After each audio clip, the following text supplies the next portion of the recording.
Here are 8 things that have massively improved my life as a book girly with 87 unread books on her shelf and no self-control. Let's roll it. And I have my handy dandy notebook here, aka my brand new laptop. Number 1, audiobooks on walks.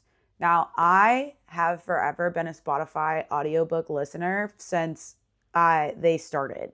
Since they started having audiobooks, I was in there like swimwear, okay? I loved it. And now I've recently found Everand. You're telling me I have 3 whole books that are mine for $16.99 a month? Oh, hell no. I'm in. Take my credit card. There it is.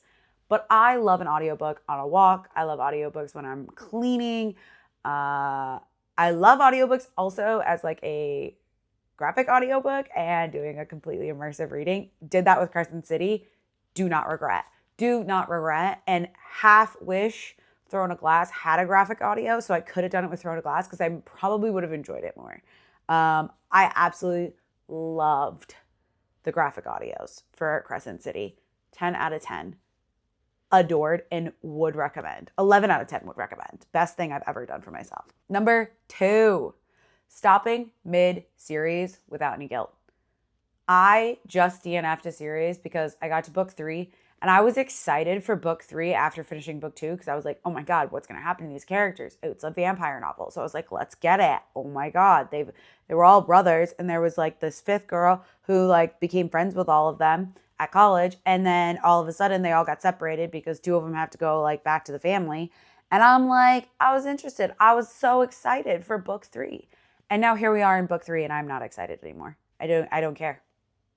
I read at least 100 pages and I DNF'd the entire series. I was like, I'll come back to it, I guess. Because it just wasn't what I thought it was gonna be.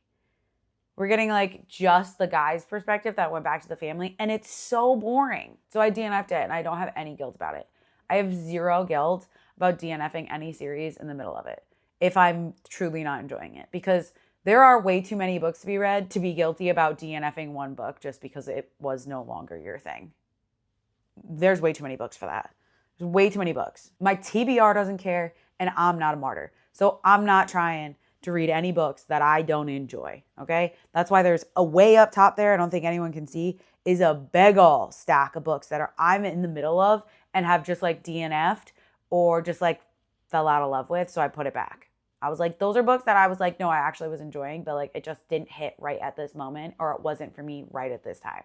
So moving on. 2, number 3, tabs. Tabs. Listen. I thought some of y'all were crazy for the whole tabbing thing. I understand now. As someone who has recently got into fantasy in the last year, I understand now. Specifically, I got into Sarah J. Maas because how can you read one of those books and not tab them? Like when I go back to reread these books right here, the ACOTAR series in like a month, I will be tabbing all of these because what do you mean?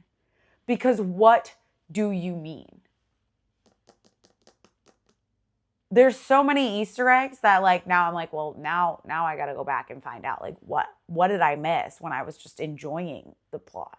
Okay? Tabs, color coded and everything. Like they're color coded to the book cover. But then like they're color coded in the sense that each color means something different. And listen, I tried this a really long time ago and I was like, I just don't think tabbing's for me. I was tabbing the wrong books. So then there's like, I have like 2 different tabs typically because that's all my brain can handle. Quotes that I really liked or quotes that were like, oh my God, devastating. The other color is usually like a plot point or like, oh, how did this connect to like whatever? Or wait, this connects to something. I just don't know where or when or how. So that's how usually it's 2 tabs. I can't do more than that. So when I do more than that, I get confused. I genuinely get confused. So number 3 is tabs. Number 4, my reading setup. I will die on this hill. I need a good reading setup at night. I need the vibes to be just freaking right. Okay. I'm a mood reader through and through. And if the vibes ain't vibing, I'm out.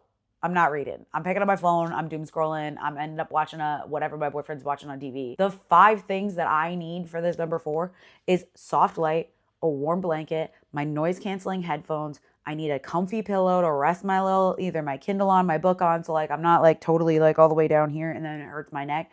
I can already tell I did that too much last night because my back just, I tweak a deep, that didn't feel great. So that way the pillow props it up a little bit. And number 5, this is very important for the entire mood, a playlist. Whatever I'm reading, I gotta be in the mood and the playlist gotta match the mood, okay, of the book. I've got reading in a castle, reading by the pool, summer lo-fi. I've got dark academia lo-fi. What's the other one? Oh, I've got Hogwarts, because like a Hogwarts playlist is great for like fantasy. And then now I have been listening a lot to my day list because my day list has been picking up on what I'm reading. So it's like lately it's been cinematic fantasy evening, and girl, that's just slapping. Spotify be knowing what your girl's doing. Another reason I love Spotify. This isn't even an ad. I have no sponsors right now, okay?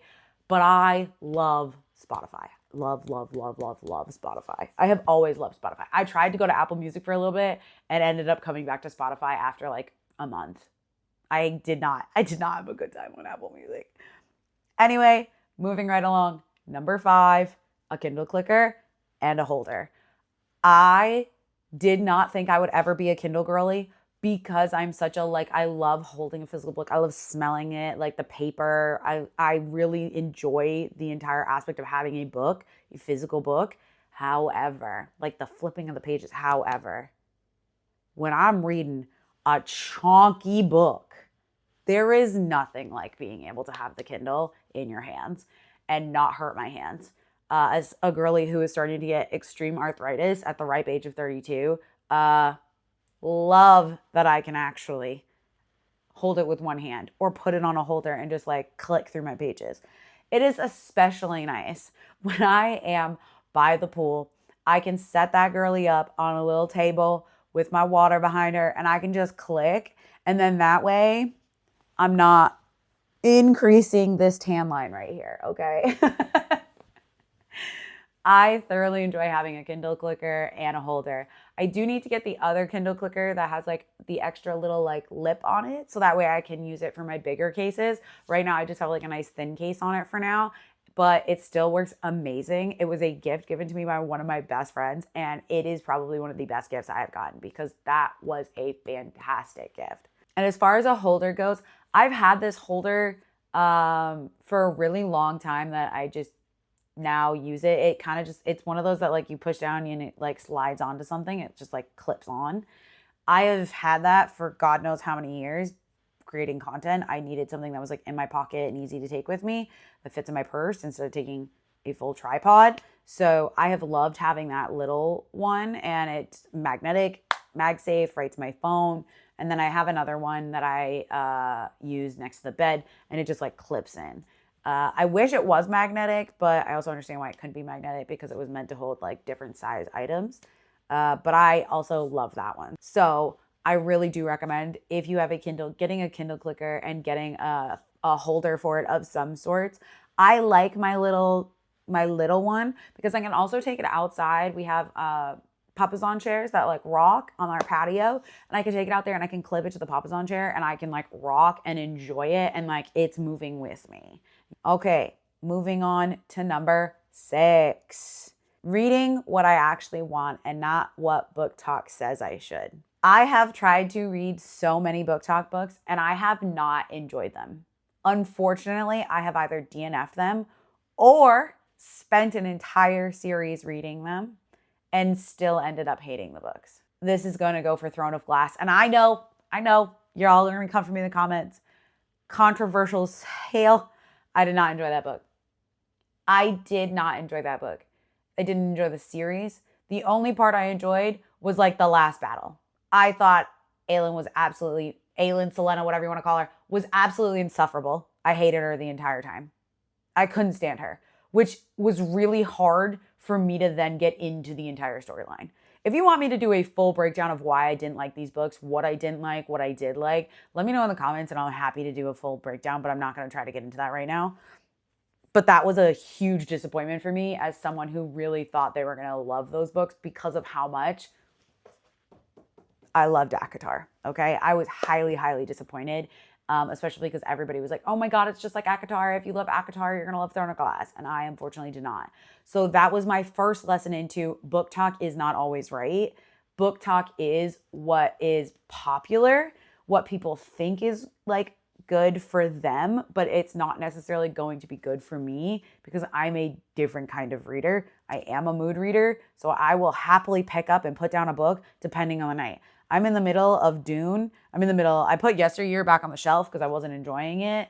I'm in the middle of Dune. I'm in the middle of The 100, and I'm in the middle of One Italian Summer. So those 3 books, 2 sci-fi and a romance fiction. I don't know if it's actually romance. I think it's going to be more about finding yourself, but we're not quite there yet. So number 6 is reading what I actually want and not what BookTok says I should, because I simply really love browsing a bookstore and finding something that intrigues me by reading the backs of it. I genuinely miss walking through stores and not seeing things that are so popular, but seeing things that I actually picked up and was like, oh my God, I actually really want to read this. And I recently went to a Scholastic book fair for adults and I picked up 2 books just because I simply looked at the back of them and I said, ooh, that's interesting. One is The Witches of El Paso and the other one is The Witches of New York. I picked up 2 witch books and honestly, I can't wait to read them in October for Halloween or even November. Like nice spooky, like witchy vibes. I'm very excited. And that was the first time I felt like in a long time I actually picked up a book that I bought a book that I hadn't heard about before, but when I read the premise, really enjoyed it and wanted to know more. So I bought the book. And I feel like that's the first time that's happened in a long time. So this is your sign. Go look at your TBR. If your TBR is full of books that you think you should read that would make you a reader and it's starting to feel like your TBR feels like homework, go to your local library. That was another thing I really miss doing is going to the library and just picking books because it's not going to be what's most popular. It's going to be what eventually made it to the library. And sometimes that's the stuff that you miss because you're so focused on what is the most popular. Okay, moving on because I've chatted about this enough. Number 7. This isn't so much book girly coded as it is BookTok, Bookstagram girly coded, BookTube girly coded. I batch film my content. I will film like 5 or 6 videos in a day. And then I will just edit those videos and I will have those videos to post for the week. Like today is my YouTube day, hence why I'm sitting here and talking to you guys. And I also created 2 other videos this morning. So those are kind of the things that I work on twice a week. So I typically film, so that way that gets me about 7 videos for the week. Sometimes I don't post all of them. Sometimes they sit in the drafts and wait for me to get there, or find a time where I didn't get to record 5 videos, but now I have a backlog. So I can just take that backlog and I can just post it. That's one of my favorite things to do. And I have 4 separate, I was going to say 5, but I think it's 4 separate albums on my phone. One is BookTok videos. One is BookTok videos to post. One is BookTok videos to edit. And then I just have BookTok photos. So as soon as I record something, I will move them into like whatever necessary folder. And then when they're done, I move them into to post. And then when they're done from post, I move them into just videos. So that way, if I want to like pull an old video to just do like a throwback Thursday to when, I have all of that content in one space and I can easily find it. Batch filming has been something that I've been doing for a very long time as someone who's been on the internet for a long time, but never been successful. I have done batch filming a lot of different times. And sometimes I find batch filming really works for me. And other times I find I just need to be in the moment to do certain things. So I have learned that I can do both and both can be true. So that is more of a book. Number 7 is more of a BookTok girly versus book girly coded. Batch film your content. Number 8 is keeping a finished list versus obsessing over my TBR. I have been a girly who has always had a TBR. I will always have a TBR because I enjoy buying books. That is my hobby. I enjoy strolling through the library. I enjoy strolling through a bookstore with a cup of coffee or a tea with friends, chatting, picking up books, reading the backs and being like, ooh, is this my book for me? Is this a book for me? Oh, nope, but this is a book for my friend. Or, oh, I could buy this book for so-and-so. That is the kind of things that I enjoy doing. So I am forever going to have a TBR. So that is why I like programs and apps like Fable and Goodreads and Bookish or Bookly. I haven't used that one before. And like, what's the other one? Margins. Those apps are absolutely incredible for reminding me that it's not about how much you can read, but it's about, did you actually enjoy what you read? Most of my books, I'm sorry, I am going to be that person that is going to be giving 4 and 5 stars because I couldn't do it. So why am I going to take away from someone else's creativity and the fun and the joy that they had creating that just because it wasn't something that I fully enjoyed? That is what the actual review section is for. I have given lower ratings. I have given, I think, 2 and 3 stars, but I've been nice about it. I'm not bashing the author for being into something that I'm not. I am simply advocating for the fact that this book wasn't for me, but looking back on it, if I had read the back cover more thoroughly, I would have probably understood that this book wouldn't have been for me. So that is why I will 100% track books that I have finished over what is on my TBR. I have no idea. I do know. I have 87 books on my TBR. But the only reason I do know that is because I just finished cataloging all my books like 2 weeks ago. I decided to sit down on a random Friday night, get tipsy with a nice little Riesling in the fridge, and I counted all my books. I cataloged everything that I have read, everything that I have on my shelf and I haven't read. So that is the only way that I know that I have 87 unread books, which will shortly be becoming more because we're going to have books like ACOTAR. I'm going to have more books like, I think it's Us Dark Few is coming out yesterday. I think it came out yesterday actually, because I just realized I got a Barnes & Noble notification. So that is why I will have always a TBR, but I will not obsess over my TBR. I will obsess over all my beautiful books that I have finished and that I have loved and that I've thoroughly and truly enjoyed. So thank you for coming to my 8 things as a book girly that I cannot live without, because I genuinely don't think I could live without these things. If you enjoyed this video, please subscribe. I love you guys. I'll see you in the next one. Bye.